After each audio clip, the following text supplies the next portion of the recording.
I think we'll start with the team that many describe as the best in the world at the moment. They certainly weren't, were they? As they lost 4-1 against Hoffenheim. That is their 23-match winning streak broken. Here to discuss it, Stevie Nicol and Kasey Keller. Kasey, what I thought was really interesting about this game is that 4-1 actually flattered Bayern.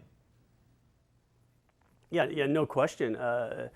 The way that Hoffenheim kind of set themselves up, it was obviously that Hoeneß had an idea of how to get over his uncle's side, that they'd sit back just a little bit, but then pressure in spots, knowing that Bayern was going to have this really high line.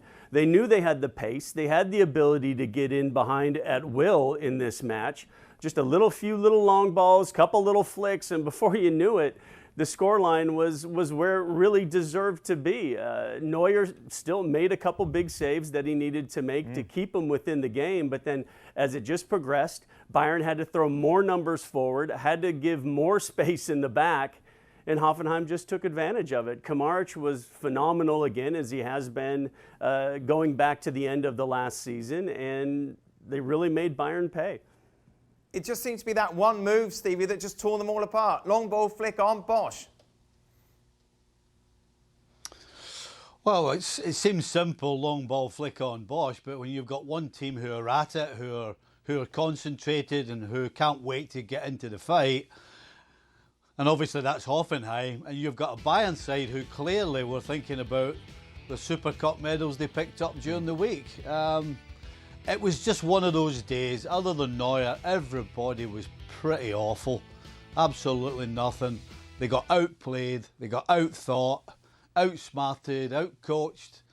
I mean, just you name it. And that back line was absolutely atrocious. Alaba, who has been sensational, and Boateng, who seemed to have had a little bit of a second coming. Well, I tell you what, they got exposed big time, and yeah, as you said, 4-1, very flattering. But Stevie, like others, I suppose, Kasey could offer up the Super Cup as the distraction. This was just merely a hangover, nothing to panic about. Is that the same sheet that you're reading from? Yeah, I wouldn't panic over anything. I mean, Bayern just broke a 23-match streak. I mean, what is there to get panicky about?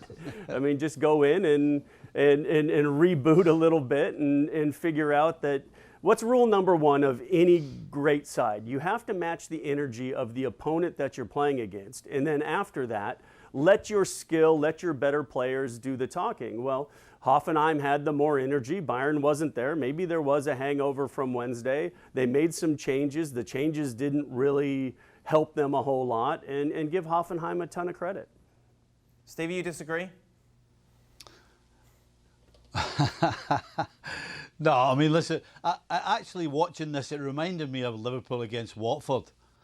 You know, the one thing you know is that eventually Bayern or any other team that goes on a run like they have, they're going to lose a game. Now, common sense will tell you that you think it's going to be a good side that just pip them. You know, we can never predict that it's going to be a team that they're playing against that they should beat comfortably and end up getting hammered. And that's exactly all it was. They just weren't at it, let their guard down because they thought the opposition weren't going to give them any trouble, and bang, they end up with a thrashing. So, no, I don't think there's anything to worry about. The only thing that MD needs to worry about is Bayern's opponents next. Of course, Stevie somehow gets Liverpool into this conversation. Boys, thank you very much. You take a look at the table, and it is Hoffenheim then who sit top of the Bundesliga. A great start to the season for them, and very much the cherry on the icing on the cake, thrashing the defending champions Bayern. Well, thank you very much for watching ESPN on YouTube. For more sports highlights and analysis, be sure to download the ESPN app. And for live streaming, premium content, and let's not forget as well, ESPN FC 7 days a week. Subscribe to ESPN+.